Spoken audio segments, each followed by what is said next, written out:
Bonjour à toi, amis passionnés. Merci d'être de plus en plus nombreux sur ma chaîne Cap Capture. Merci pour vos commentaires, ils me font très plaisir.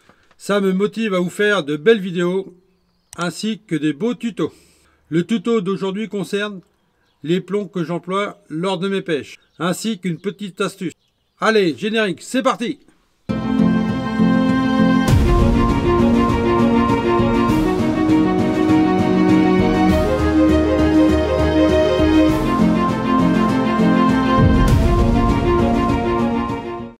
Je vais commencer par vous parler des plombs grip. Pour la rivière ou les lacs, j'emploie différents grammages de plomb grip.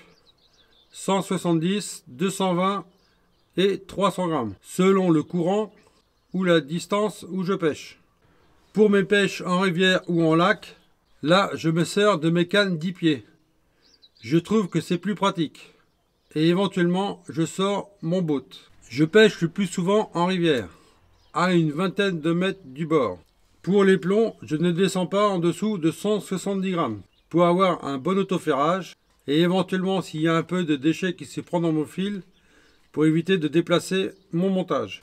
Pour les plombs de 300 grammes, je m'en sers le plus pour les pêches à grande distance, comme au lac de Malines à la WC Sec. Il y a des secteurs où tu pêches à 300 mètres, voire plus.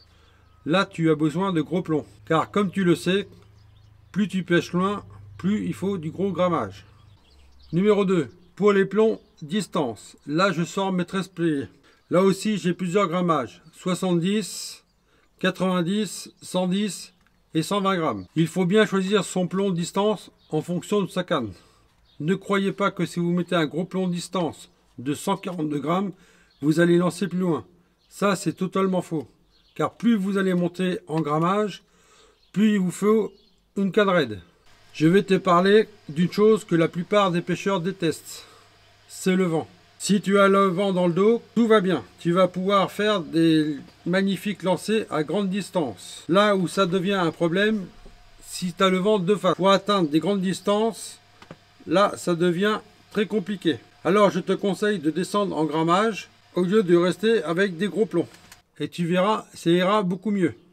Petit 3, donc pour mes plombs inline, je me sers de ces plombs-là quand je pêche au zig. Je trouve que c'est plus pratique, ça évite des emmêlages.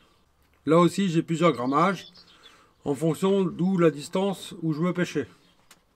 Mon petit conseil pratique du jour, c'est d'avoir dans son sac de pêche une petite boîte, et à l'intérieur de cette petite boîte, on va retrouver des élastiques, des trombones, pour faire votre laisse vous-même avec des pierres.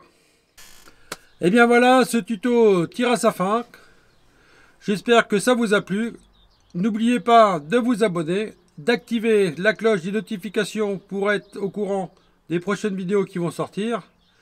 N'oubliez pas de mettre des petits pouces bleus pour récompenser mon travail. Et si vous avez des questions, laissez-moi un commentaire en bas. Et je vous répondrai du mieux que je peux. Allez, ciao les amis, à bientôt au bord de l'eau.